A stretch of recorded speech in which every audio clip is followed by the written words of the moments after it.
When we come back, I'll play that clip. Kerry said, not much because it's a secret. And he says, there's a lot of secrets, but I'm not going to talk about it. I mean, imagine two guys related on every side of their family, not just cousins, one way, but it's like a breed of dog. They're both totally related to each other. And you got 10 people every year initiated into it. They were at the school during the same 4 or 5 years together, different year classes. What is the chances of having those two men running against each other for president, Wayne Madsen? Well, I think it's more than just coincidental. Yeah, in Skull and Bones, for those that don't know, it is a classic satanic ritual. The devil has you be reborn in a coffin, reborn to the host of hell. It is a worship of piratical enslavement of the general public. We'll be right back with Wayne Madsen.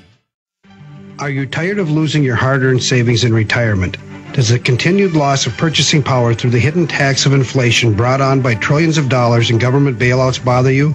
Then please let me, Dwayne Daly with Midas Resources, help you to protect what you have left.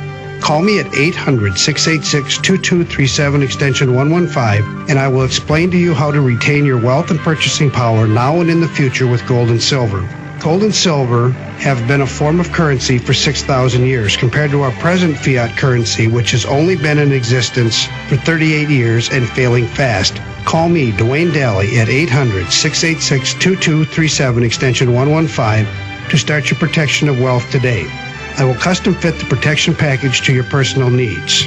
No amount is too small, so start today.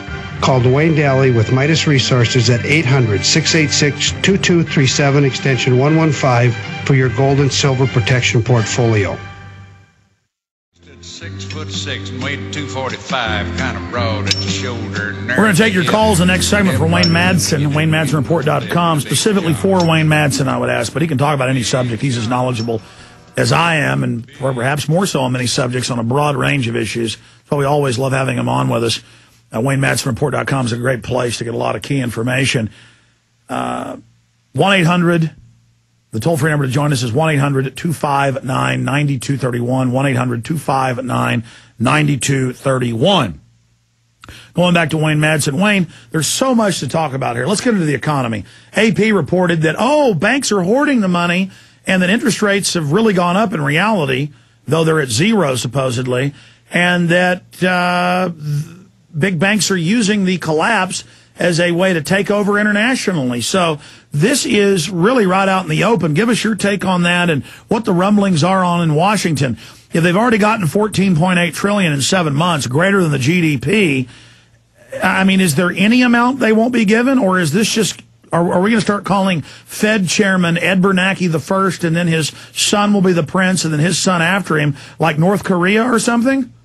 Well, for the first time, Alex, I talked to people who cover the Treasury Department and the Fed, and, these were not always the most interesting folks to talk to because, they, let's face it, the subjects they cover are rather mundane. But what I've been getting for, I guess, now 6 to 8 months is they don't know what's going on. They talk to people who work in Treasury. They talk to people who work at the Fed.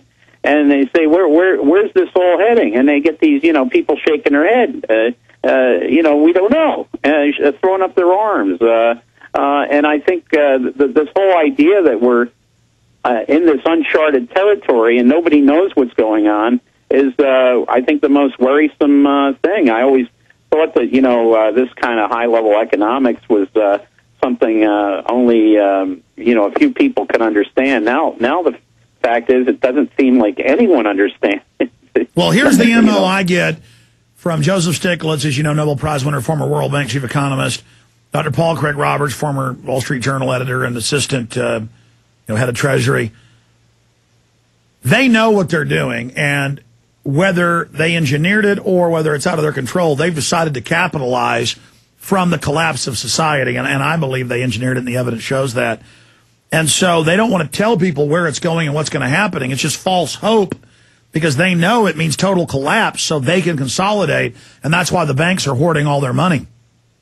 Well, I'll tell you, a few weeks back I was at for the first time I was at this White House Correspondents' Dinner, and Geithner was there. And a friend of mine asked Geithner, he said, listen, if you keep printing up money, aren't you worried about hyperinflation? And Geithner just let loose with this expletive deleted and said it's not blank going to happen. It's not blank going to happen.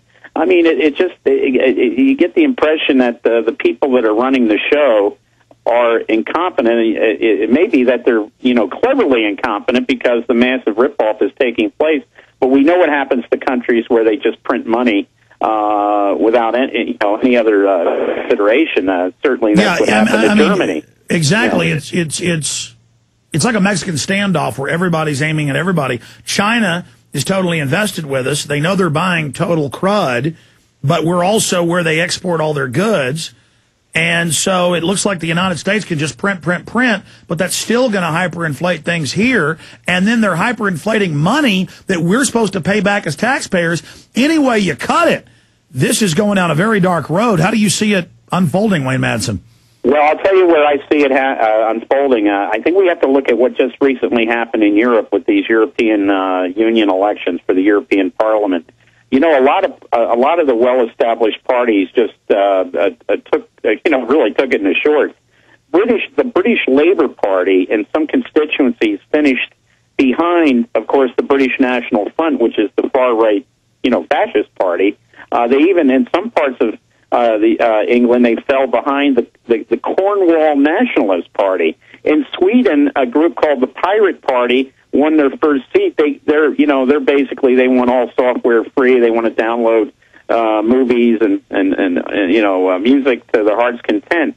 So what you saw was this rebellious inclination in Europe, anti-establishment.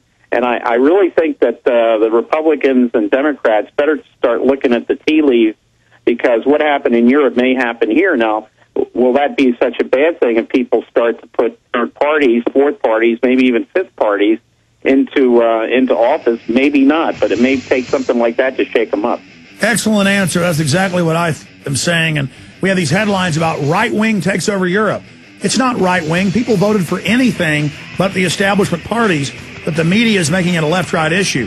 Obama is the establishment's last hurrah. If he can't bring the American people and the people of the world back to the table to be raped by the bankers some more, they know they're going to have a real political revolution. We'll be back with Wayne Madsen to talk about that. All right, we are talking to Wayne Madsen. We're going to go back to him in just a moment and some of your phone calls as well. Lewis in Texas, Patty in New York, Trina in Colorado, and others. Okay, Wayne, I want to throw out a few quick questions to you and then get to calls. I've been throwing questions out. My question is, what do you think's most important right now? I want to get someone to Obama, but where do you see coming up on the horizon? What do you see happening in Pakistan, Afghanistan? What do you see happening domestically? What do you see happening with staged terror or any other points you think are important? Well, I'll tell you, on the Pakistan-Afghanistan situation, it just isn't helping our cause much that we are using these remotely piloted drones to fire these missiles at wedding parties and into people's homes. There are constantly demonstrations in Afghanistan and also in Pakistan every time civilians are killed. So, Obama could give 50 Cairo speeches, and in those particular areas of the Muslim world, it's going to have very little effect, because they say, "Oh yeah, well I heard the speech, this outreach, but the missiles are still falling, they're still killing innocent civilians." And I think the problem Obama has is he's got a lot of retreads from the Clinton administration. Richard Holbrooke was the architect. He was the architect of this devastating war in the Balkans. Yeah, and now we've got how many countries that compose the former Yugoslavia? About 8. I mean, and some of them are fighting each other, and there's even indications there could be more fracturing. But isn't that the plan? Balkanize Pakistan, Balkanize Iraq, Balkanize Syria, Balkanize Saudi Arabia, Balkanize Serbia. Any sovereign nation can't be allowed to build up outside this global corporate state. Well, I think you've got a good point there, because look at what we saw after the collapse of the the Soviet Union and the Eastern Bloc was this balkanization. If Pakistan should be balkanized, we're talking about 5 or 6 different countries arising out of the former Pakistan, but only one, the Punjabi region, having the bomb. So it would be not the Pakistani nuclear weapon, it would be the Punjabi nuclear weapon. And that's just a recipe for a disaster when you're dealing with a neighboring country, India, which also has a lot of restive regions. And there's going to be constant wars between those 5 parts until some warlord unifies it. Perfect for the globalists to have some new region to always pump their weapon systems into. Absolutely. And, and Holbrooke, of course, is the super envoy of Hillary Clinton now over to Afghanistan and Pakistan. He's also taken charge. Maybe a good thing, he has taken charge of Iran, the Iran situation from Dennis Ross, who is very much in bed with Likud, and they want to bomb, of course. They're back to the Stone Age. So